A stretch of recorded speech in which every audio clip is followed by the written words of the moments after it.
ये संसार हमारा घर नहीं है, हम भगवद यात्री हैं। यहां पवित्र भागवत कर्म करके अपने हमें घर वापस होना है। हमारा घर है श्यामा श्याम का नित्य धाम श्री वृंदावन।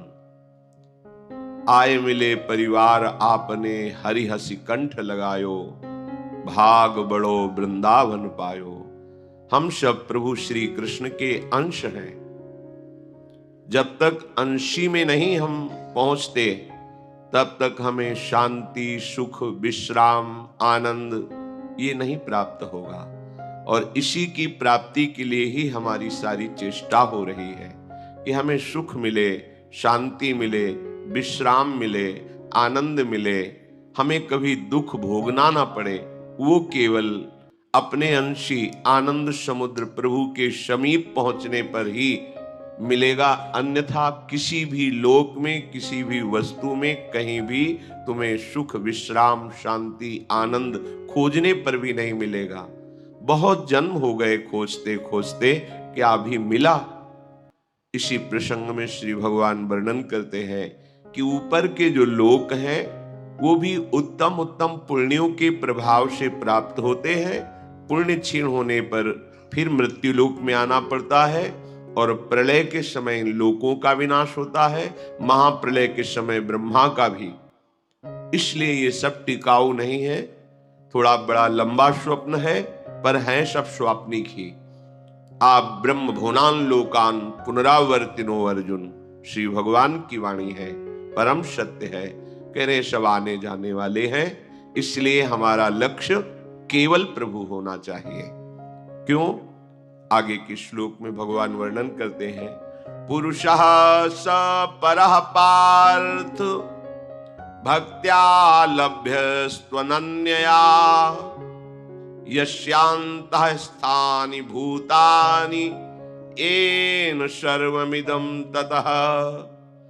हे पृथानंदन अर्जुन, संपूर्ण प्राणी जिसके अंतर्गत है, जिससे ये संपूर्ण संसार व्याप्त रहा है, वो परम पुरुष परमात्मा यही है, प्रभु ही है, श्री कृष्णचंद्र जी है।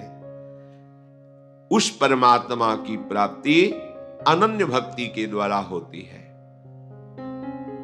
अन्य साधनाएं,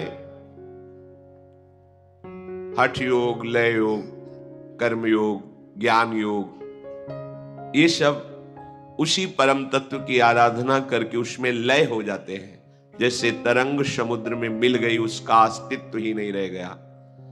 पर भक्ति में भेद से अभेद और अभेद से भावात्मक भेद, जो अभेद तत्व से भी श्रेष्ठ भाव है, वो भेद, दास्य भाव, सख्य भाव, वात्सल्य भाव, गोपी भाव, सहचरी भाव, इन भावों के द्वारा प्रभु का जो रसास्वादन होता है, वो मोक्ष सुख को भी त्याग देने योग्य होता है। वेणु कानन कुणित श्रवण सुंदर सुनत, मुक्ति सम सकल सुख पाए पग पेलिरी। पग पेलिरी, चरणों से ठेल दे, ऐसा सुख प्राप्त होता है प्रभु के इस सच्चिदानंद वपु के समीप रहने पर, उनकी लीला में सम्मिलित होने पर। अनादिकाल से अनंत काल तक धाम में लीला प्रवाह चल रहा है, इसी में सम्मिलित होना मोक्ष सुख से भी अनंत गुना बढ़कर के सुख को प्राप्त करना है। ये चरम सीमा का सुख है वृंदावन धाम। इसीलिए उद्धव, शनकादि, नारद आदि बड़े बड़े महापुरुषों ने गोपी जनों की चरण रज की वंदना की है, क्योंकि गोपी जन लाल बिहारी प्रभु श्री कृष्ण को रिझा लिया। पर उनको रिझाने की सामर्थ्य कहां से प्राप्त हुई? बोले, आधाय मूर्धन यदा पुरुदार गोप्य काम्यम पदम प्रिय गुणैरपि पिच्छमौले, भावोत्सवेन भजताम रस काम धेनुम, तम राधिका चरण रेणु महम स्मरामि। हमारी श्री स्वामिनी लाडली जू के चरण रज का माथे पर अभिषेक करने पर गोपियों में वो प्रेम प्रकट हुआ जो प्रेम की ध्वजा हो गई और प्रेम स्वरूप लाल बिहारी को अपने प्रेम से रिझा लिया। इसीलिए उद्धव, सुखदेव, नारदादि, सनकादि बड़े बड़े महापुरुष गोपी चरण रज की आकांक्षा की। गोपीजनों को वो सुख प्राप्त हुआ जो इन बड़े बड़े महापुरुषों का चिंतनीय सुख है। प्रभु के सिवाय कुछ नहीं है।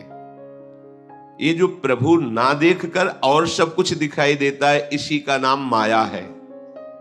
यही माया का चमत्कार है कि प्रभु में नानात्व की वृत्ति प्रकट कर दी। सच्चिदानंद प्रभु ही हैं, पर प्रभु दिखाई नहीं देते। कोई दुष्ट दिखाई देता है, कोई अच्छा दिखाई